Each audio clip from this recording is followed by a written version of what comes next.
শিক্ষার পরিবেশ শেষ করে ফেলা হয়েছে। আমরা বিগত সময়ে এরকম অনেক কথা শুনেছি। এখন আমরা দেখছি যে ছাত্ররা ছাত্রদের বিরুদ্ধে দাঁড়াচ্ছে, শিক্ষাঙ্গনে হামলা করছে, তারা নিজেরা শিক্ষার পরিবেশটাও ধ্বংস হয়ে গেছে। শিক্ষার্থীদের স্কুলে কলেজে ফেরানো যাচ্ছে না।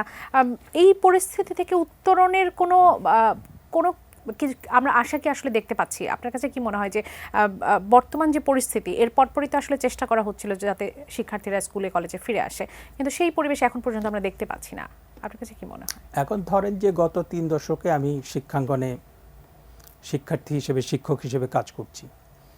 মানে আমার যেটা মনে হয়েছে যে আমাদের এখানে লেজুর বৃত্তির যে ছাত্র রাজনীতি এবং শিক্ষক রাজনীতি, মানে আদর্শিক রাজনীতি হলে আমার কোনো আপত্তি নাই। আদর্শিক রাজনীতি হতে পারে, শিক্ষক রাজনীতি হতে পারে, ছাত্র রাজনীতি হতে পারে।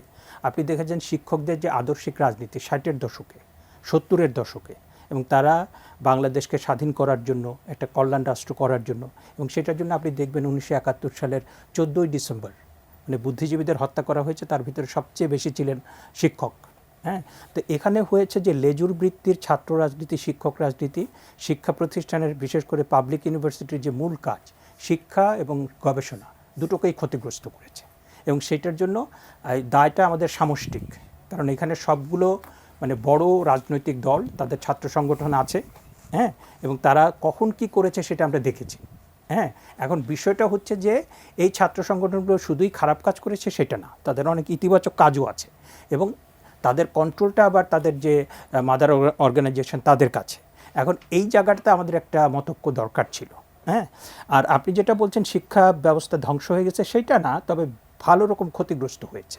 গত 10 বছরে আমি অসংখ্যবার বলেছি যে সরকার উন্নয়ন করছে, মানে গত সরকার যেটা বলতো যে তারা অনেক উন্নয়ন করেছে, যে পদ্মা সেতু হয়েছে, তারপরে আপনার এই বড় বড় অনেক অবকাঠামো হয়েছে, রূপপুর পারমাণবিক প্রকল্প, কিন্তু আমি বলতাম যে আপনার শিক্ষার বিষয়ে আপনি সংখ্যার উপরে গুরুত্ব দিয়েছেন, মানের উপরে গুরুত্ব দেন নাই। হ্যাঁ, এবং আপনার এই বিশ্ববিদ্যালয়ের গবেষণাকে বিশ্বমানের করার জন্য আপনার কিন্তু পলিসি নাই, আপনার ফাইন্যান্সিয়াল অ্যালোকেশনও নাই। হ্যাঁ, এইটার সাথে যেটা হয়েছে যে আপনার এই ছাত্র জনতার গণ অভ্যুত্থানের মধ্য দিয়ে, মানে আমার যেটা মনে হয়েছে যে এইটার অভ্যুত্থানের পরপরই ছাত্রদের উচিত ছিল পড়াশোনায় ফিরে যাওয়া, এবং যারাই ছাত্র জনতার অভ্যুত্থানটা করেছে, যারা নেতৃত্বে ছিল, তাদের অন্তর্বর্তী উপদেষ্টা হিসেবে তো যাওয়া ঠিকই হয় নাই।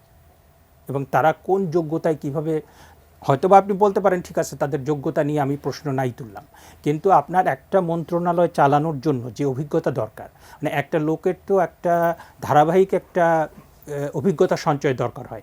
আপনি প্রথমে একটা ছোট প্রতিষ্ঠান চালালেন, তারপর একটা রাজনৈতিক সংগঠন চালালেন, আরো বড় প্রতিষ্ঠান চালালেন। গণঅভ্যুত্থান পরবর্তী যে সময়টুকু মানুষের আস্থার জায়গা ছিল, যারা আন্দোলনের নেতৃত্ব দিয়েছে, ছাত্র জনতা যেটি বলা হচ্ছিল, সেই পরিস্থিতি কি ছিল যে বিভিন্ন পর্যায়ে আসলে সেভাবে তদারকি করে এবং ছাত্রদের মধ্যে থেকে প্রতিনিধি পেয়ে, এটি কিন্তু তখন সব থেকে না না না না না না সেটা কিন্তু তখনই অনেকেই দ্বিমত পোষণ করেছে।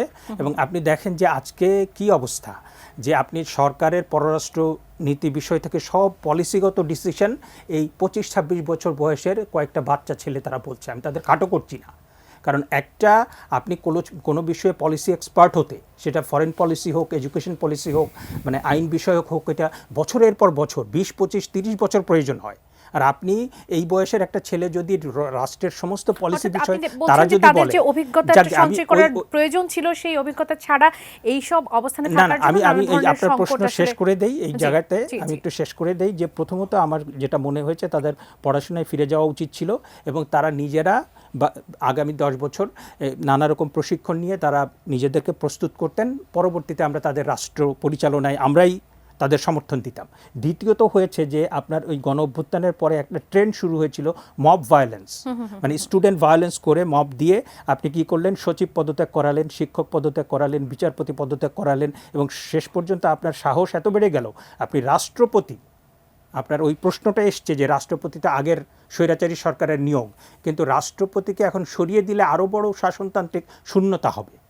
হ্যাঁ, সেটার জন্য কিন্তু বিএনপির তরফ থেকে খুব মানে পরিপক্ক এবং খুব শক্তিশালী একটা অবস্থান নেওয়া হয়েছে, এবং তারপরে দেখলেন যে ছাত্ররা পিছিয়ে গেছে এবং তারপরে ওই ভায়োলেন্সটা কমেছে। কিন্তু আপনি দেখেন যে সেই যে ছাত্ররা মনে করেছে যে আপনার সচিবালয় ঘেরাও করে তার অটো পাস নিয়েছে, এবং অটো পাসের বিষয়ে কিন্তু সব মহলে প্রচণ্ডভাবে সমালোচিত হয়েছে।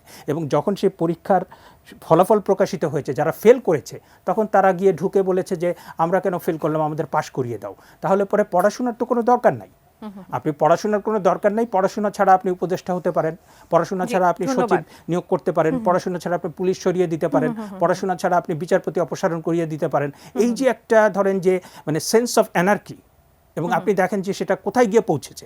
আমি কালকে যখন টেলিভিশনে দেখলাম যে একটা কলেজ আর দুইটা কলেজে আপনার সংঘর্ষ হয়েছে, আপনি সেখানে কিছু মারামারি হতে পারে, ভাঙচুর হতে পারে, 50 থেকে 70 কোটি টাকার জিনিস লুট করে নিয়ে গেছে।